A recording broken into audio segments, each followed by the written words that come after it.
I do a lot of sales training where we're pitching things like products and services that have real concrete benefits and features to them. But a feeling, you're going to feel good about yourself. You're going to feel better about yourself because you're doing nice things for people you don't know. How do we talk about this? How do we sell it to people?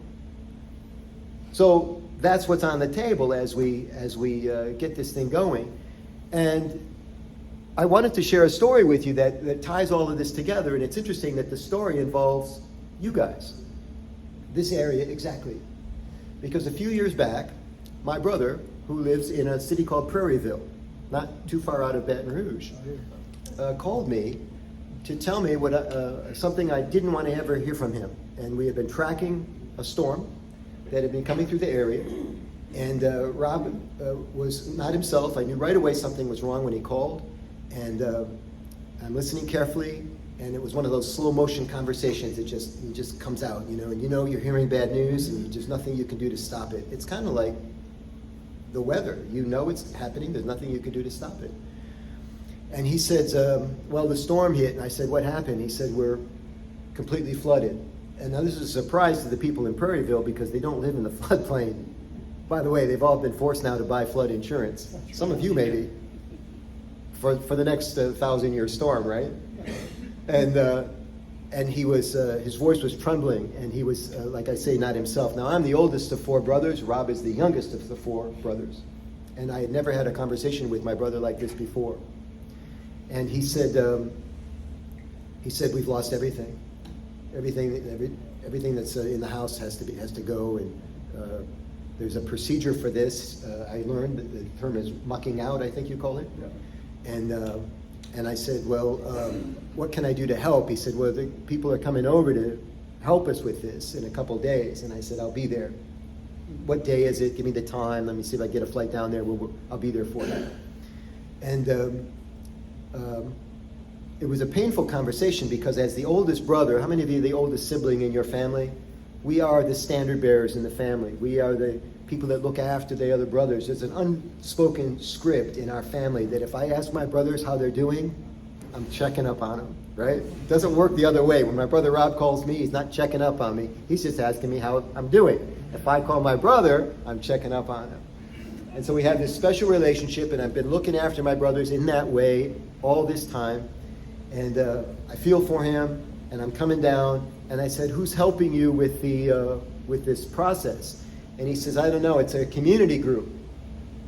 And I smiled to myself because I thought in my heart, Rotary's got to be involved, right? How cool is this? And so we hung up the phone and I made plans. I had some things going. I canceled them, and I was going to go down and see my brother and help in his time of need. And I flew down, and it was an interesting time because you could fly into the airport okay, but you couldn't get a rental car to get to the neighborhoods because they were all eaten up by consumers. So finally, I got an Uber. It was the first time ever I was picked up in an F-150. A big Ford truck, right? And the reason, probably more of them in Louisiana than Michigan. But I needed an F-150 to get in my brother's neighborhood. No other thing but a tank was going to get to my brother's house. And when we started to do the drive, it was an interesting smell in the air that I had never smelled before. And it was the sitting water. It had already been there sitting for a few days. It was a hot summer. It was August, I believe, back then. And you know what's happening. Everything's cooking in the water now, right? What's that? You know. Where do you live? We live in Prairieville. Yeah. So you're gonna love this story. You'd be like reliving the past. So we roll into Rob's neighborhood, and some of you have been first responders before. This is my first time. Anybody been a first responder to anything? Yeah. And some of you are about to do it, and some of you will, have the same feeling. And I noticed as we're rolling into the neighborhood, of course, we're trying to navigate the roads and trying to get in. But the other thing that really struck me was it looked like everybody was having an estate sale on the same day. Because everybody had taken their furniture out because if your stuff gets wet, it has to go. There is no saving it. This is the terrible, terrible thing about water damage. And we rolled up to my brother's house, and I saw my brother's furniture in the front yard. a credenza where he had his pictures of his family, because I'd been to my brother's house for holidays and stuff, right? And the couch that I had sat in is in the front yard. And I'm not even in the house yet, and I'm choked up, you know. And I walk up the driveway, and I don't have to knock. He knows I'm coming. It's an odd thing anyway. I'm in at 5. It's like 5:15 in the morning, because it's going to be a long day for this mucking out. I let myself in. Rob's not anywhere to be found. It turns out he's in the backyard. He comes in the back door of the house, and my brother's a very gregarious person. He's the youngest child. They say the youngest child likes attention, and so he's always on stage, right? And he doesn't say anything to me. He just walks toward me, and he fell into my arms. And that's, I like him. And it was a moment, you know, and I'm there to help and support him. And I said, he's taking me around the house, and we're walking through, and the carpeting squishing, you know, shooting shoes. And I said, what time is the crew getting here? Because there's a ray of sunshine, right? Because I think I want to meet some fellow Rotarians. This is great. Because I've been in Rotary about 20 years by then, and I've got friends down here, and so I'm anticipating a little sunshine here. And he says, I don't know. He says, when they get here, and it seemed like forever. You know, they probably got there about 6 o'clock, but it seemed like forever, and we're waiting and waiting. And finally, he says they're here.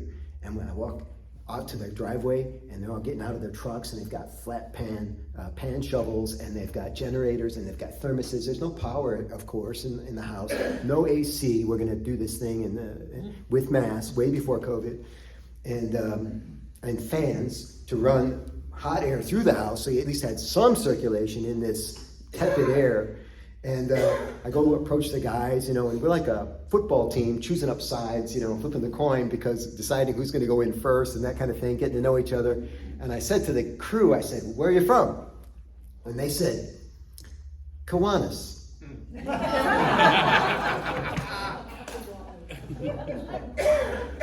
And it made me feel so good, because there are lots of people like us that do what we do, and they're called different names.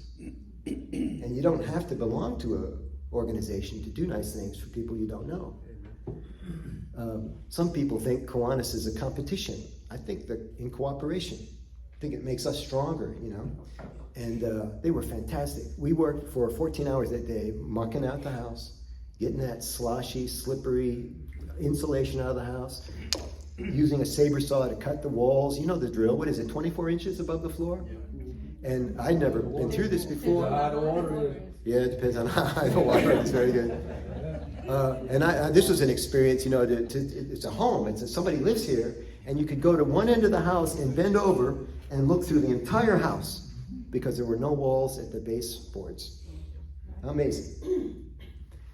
And these people were like dogs, man. And we got it done. And then, of course, that's just the demo. Now everything has to be repaired. I mean, you're not even halfway done at the end of that ordeal. But the happy ending is, of course, that they ended up working through it. FEMA comes through, a construction crew comes through, gives everybody some rates, because business is good for everybody. And now here's the backstory. I found out that Rotary was involved with my brother's assistance. They had sent some money to the neighborhood, and indirectly, my brother, perhaps directly, my brother benefited. And Michael Hayes was involved at the time, and Michael Collins. I didn't know this until today. Michael Collins was involved at the time. I think I made an initial call to Rich Churchman just to see what the state of affairs was down here. And everybody helped. Everybody did what they could. And when my brother I'm assured, my brother got no special treatment. It just turned out that way. And the Kiwanians certainly didn't know who he was. I invited my brother to come here tonight to be with me, to thank you personally. Unfortunately, he couldn't make it. He's got a job now in Dallas, and he's spending his time between Prairieville and Dallas. So on behalf of my brother, I want to thank you very much, because it was you guys that helped him that day. And you didn't know you were helping him, did you? But this part of the Rotary world came through for him, and I'll be forever grateful. When I had the opportunity to come down to do this, Richard and I teased each other a little bit, but I knew I was coming as soon as he asked me, because I wanted to give you this message. Did you like the story? Yep.